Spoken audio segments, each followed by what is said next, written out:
पितृदोष है, ये आपको कैसे मालूम पड़ेगा?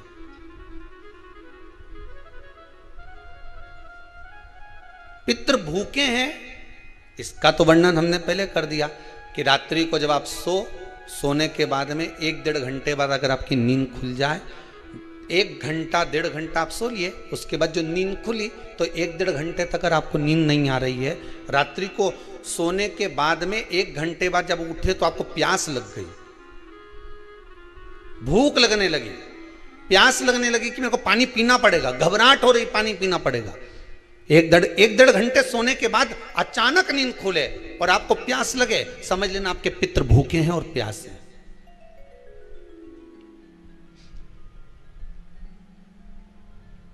वो भूखे और प्यासे हैं, उनको जल की जरूरत है।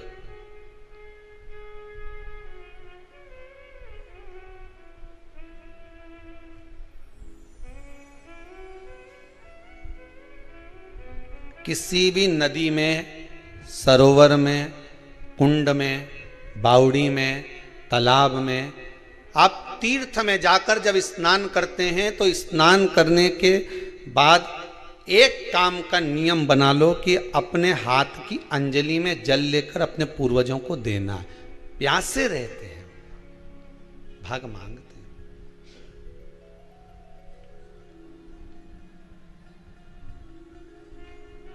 भाग प्राप्त करना। 3 वृक्ष पितरों के तुल्य हैं। नैमिषारण्य की कथा में भी कहा था 3 वृक्ष पितरों के तुल्य हैं। पहला पीपल, दूसरा वट वृक्ष, तीसरा बेलपत्र का वृक्ष। ये पितरों के तुल्य हैं। अगर आपको रात्रि में नींद नहीं आ रही है, ऐसा लगता है कि रात्रि को 1 घंटा 1.5 घंटा सोने के बाद कुछ गलत गलत विचार आने लगते हैं, नींद सुबह 3 बजे तक 4 बजे तक नहीं आती, 4 बजे के बाद फिर नींद आती है, तो एक प्रैक्टिकल जरूर कर देखना। एक प्रैक्टिकल करने में क्या जाता है, प्रयास करने में क्या कुछ जाता है क्या? प्रैक्टिकल कर देखना कि कहीं सियोर वाला महाराज झूठ तो नहीं बोल रहा, तो प्रैक्टिकल करने में कुछ नहीं जाए। 1 लोटा पानी लो, उसमें थोड़ा सा कच्चा दूध डाल लीजिए, श्राद्ध पक्ष चल रहा है, बेलपत्री का पेड़ या पीपल का पेड़ या बट का पेड़, इन पेड़ के नीचे ले जाकर उस दूध को दोपहर में सुबह 10 बजे से लेकर 12 बजे के बीच में ले जाकर चढ़ा दीजिए। रात्रि को फिर ना आपको प्यास लगेगी ना भूख लगेगी, नींद एक बार लगी तो सुबह ही खुलेगी। प्रैक्टिकल करने में क्या जाता है? पानी डालने में तुम्हारा कुछ जाएगा? अरे बोलो तो सरी, हमें 10 रुपया का दूध जरूर उसमें, और तुम इतनी चतुर हो, इतना सारा दूध थोड़ी डालोगी, तुम 2 चूल्हे डालोगे। कहाँ तुम इतना डालने वाली हो है?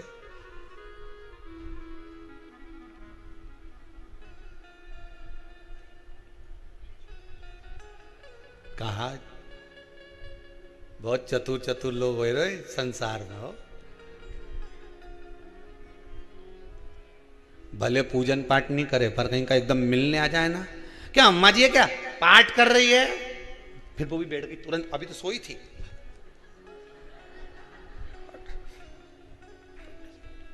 तुरंत। क्या पंडित जी हैं क्या, उनसे थोड़ा सा काम है, अभी माला जप रहे हैं, मालूम पड़े पंडित जी तो आराम से सेव फल खा रहे थे। अब प्लेट सोफा के नीचे घुसे, तुरंत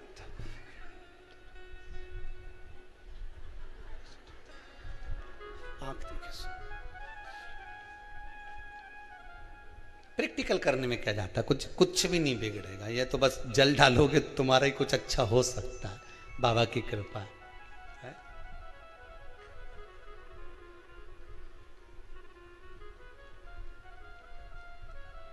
तीन वृक्ष पितरों के तुल्य हैं। पहला जम के बोलिए पीपल, दूसरा वट वृक्ष, तीसरा बेलपत्री का वृक्ष। तीनों पीपल के वृक्ष में 52,000 ब्राह्मण एक साथ निवास करते हैं, इसलिए पितृतुल्य है। वट वृक्ष ब्रह्मा जी के मस्तक से बना, इसलिए पितृतुल्य है। और बेलपत्री का वृक्ष माता पार्वती जी के अश्रु से बना।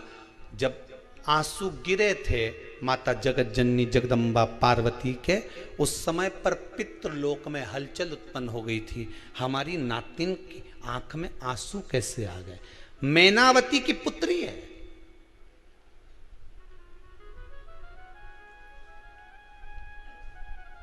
पितरों की नातिन, इसकी अश्रु कैसे गिर गए?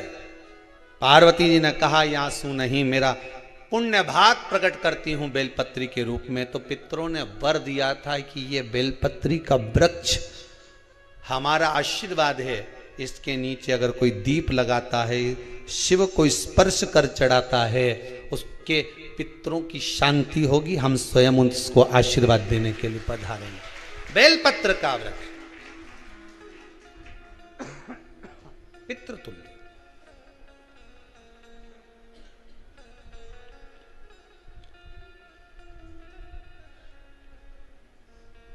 तो रात्रि को अगर भूख लग रही है, प्यास लग रही है, तो पितृदोष। दूसरा पितृदोष का लक्षण बताया, घर में कोई शुभ कार्य ना हो, वंश की वृद्धि ना हो। 1 रुपये कमाओ, 1.25 रुपये खर्च हो रहे हैं, पैसा 10 जगह से कमाई आ रही है पर घर में टिक नहीं पा रही है, आया गया, पितृदोष।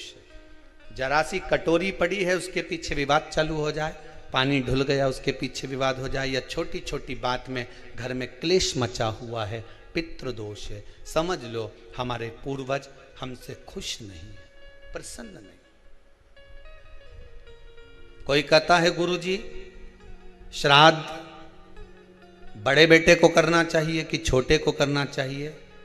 शिव महापुराण की कथा कहती है, अगर जायदाद का पूरा हिस्सा बड़े ने लिया हो और तुमने अपनी माता का दूध ना पिया हो तो एक ही को कर लेने दो। अगर माता का दूध पिया है और अगर एक अंगूठी भी ली है, जरा सा एक कपड़ा भी अगर सास का लिया है, तो श्राद्ध तो तुझे करना ही पड़ेगा, करना ही पड़ेगा। तूने मेरा दूध पिया है तो बिल्कुल जम के तो बोलो।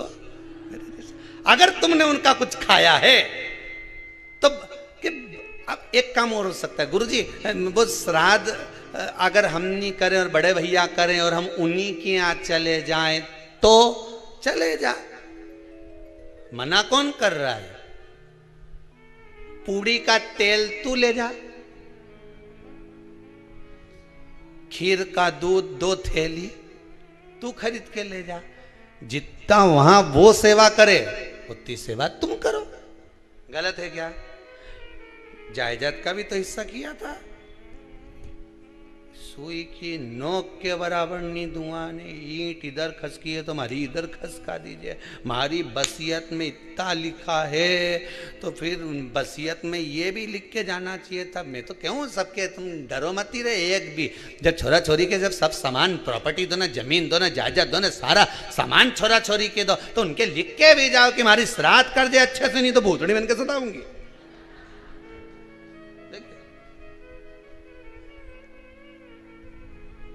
श्राद्ध करो। कितना दिया तुमको? बोलो ईमानदारी से बोलना, कितना दिया? ढेरों। और एक बात बहुत अच्छे से कहूंगा, आप लोगों के जीवन में उतरे। अगर मायके में भाई, मायके में भाभी, मायके के लोग अगर आपके माँ बाप का श्राद्ध नहीं करते हैं तो बेटी भी अपने माता पिता का श्राद्ध कर सकती है। उसने भी दूध पिया है अपने माता पिता का, पर वो श्राद्ध का भोजन कौन कराएगा? बेटी का पुत्र हो, बेटी की पुत्री हो, वो कराए। और नाम वो नाना नानी का ले ले, करे।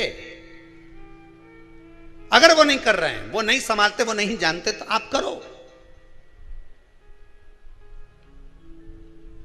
तो करे। 2 भाग होते हैं। जब एक रोटी गाय के मुख में दी जाती है, गाय के मुख में जब हम रोटी देते हैं, एक रोटी जब देते हैं, या तो गाय के मुख में 16 श्राद्ध में जब रोटी देते हैं तो रोटी को बीच में से तोड़कर, रोटी का जो भाग होता है उसको, मतलब ऊपर से फुलका का परत नहीं निकालना है, रोटी जो सीधी सीधी है ना, जैसे ये रोटी है तो इसको बीच में से तोड़ लिया, 2 भाग विभाजित कर लिया, नीचे वाले भाग में भी थोड़ा सा गुड़ शक्कर रख लिया, ऊपर वाले भाग में भी गुड़ शक्कर रख लिया, एक के ऊपर एक रोटी को रख लिया, वो गाय को दी। तो अपन श्राद्ध पक्ष में 2 पूड़ी का प्रमाण है कि गाय को 2 रोटी दी जाती है, कुत्ता को 2 रोटी दी जाती है। 2 पूड़ी रख के देते हो, नहीं देते? आप लोग तो देते होगे, 2 पूड़ी के ऊपर पूड़ी रखकर, थोड़ा सा मीठा रखकर, नमकीन रखकर, कुत्ते को भी देते, 2 पूड़ी तोड़कर कागा को भी देते। 2 पूड़ी का प्रमाण कहां से आया? 2 भाग रोटी के टुकड़े का प्रमाण कहां से आया? श्राद्ध पक्ष में ही ऐसा क्यों किया जाता है? बाकी के समय पर तो कोई ऐसा 2 पूड़ी का प्रमाण ही नहीं, पर श्राद्ध पक्ष में ये क्यों कहा जाता है कि पूड़ी के ऊपर पूड़ी रख दे, उसमें मीठा रख दे, खीर शक्कर रख दे, गाय को दिया, कुत्ते को दिया, कागा को दिया, ऐसे क्यों कहा जाता है? उसका कारण क्या होता है? उसका केवल एक कारण है, जो नारी ने भोजन का निर्माण करा है, जो घर की बहू भोजन बनाई है, जो घर की बेटी ने भोजन बनाया है, घर की माता ने भोजन बनाया है। महाराज, पिता पुरुष एक कुल को तारता है, बेटी 2 कुल को तारती है। जब श्राद्ध पक्ष में 2 भाग रोटी के कर कर गाय को देती है तो 1 भाग तो उसके ससुराल वालों को मिलता है।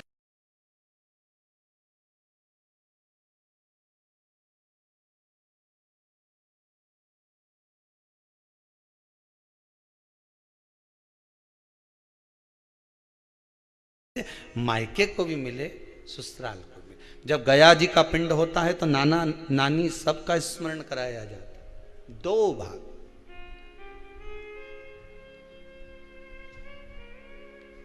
पुण्यता प्राप्त। अब लोगों को मालूम तो है नहीं कि 2 पूड़ी क्यों रखते हैं, उसका कारण वर्णित है शास्त्रों। दोनों पक्ष तारने के लिए, दोनों पक्ष का स्मरण कराने के लिए।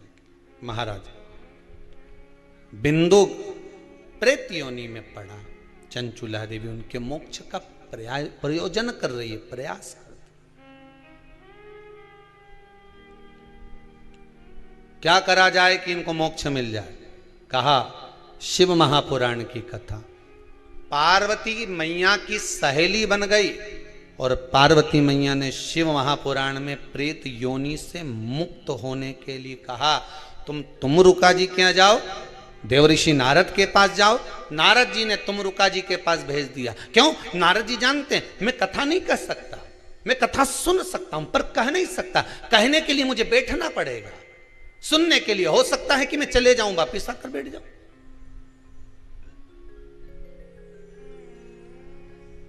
तुमरुका जी से कहा कथा कह दोगे? हाँ, कहने में क्या दिक्कत है? मेरे पति को प्रेत योनि से मुक्त करना है। तुमरुका जी बोलते हैं केवल तुम्हारा पति प्रेत योनि से मुक्त नहीं होगा। तुमरुका जी ने शिव महापुराण में कहा, सुनो चंचुला देवी, केवल एक व्यक्ति शिव पुराण से नहीं तरता, इस बिंदुक जैसे ना जाने कितने प्रेत इस वायुमंडल में घूम रहे होंगे, ना जाने कितने पितर, ना जाने कितने आहूत, ना जाने कितने वासुक इस वायुमंडल में घूम रहे होंगे। तुम्हारा पति तुमको दिखा नहीं, तुम्हारा बिंदुक तुम्हें कभी नजर आया नहीं, फिर कारण क्या था? बस मन में शांति नहीं है। घर में सारा सुख है पर हृदय में शांति नहीं, समझ लो पितृदोष है। क्या करा जाए? फिर क्या करोगे? महाराज, हृदय शांति, हृदय शांति। केवल एक अकेला बिंदुक शिव महापुराण की कथा सुनकर नहीं तरेगा। तुमरुका जी कहते हैं जिस समय पर मैं शिव महापुराण की कथा कहूंगा, सुनो चंचुला देवी, इस संसार के इस भूमंडल पर मृत्यु लोक में जितने भी जीव इस संसार सागर में भटक रहे होंगे, शिव महापुराण की कथा सुनकर वो भी तर जाएंगे। ये अकेली बिंदुक को तारने वाली नहीं है। इस मृत्यु लोक में जो विराजमान, आज भी नियम है महाराज, श्राद्ध का भोजन टेबल पर नहीं कराया जाता, श्राद्ध का भोजन ब्राह्मण को कुर्सी पर बिठाकर नहीं कराया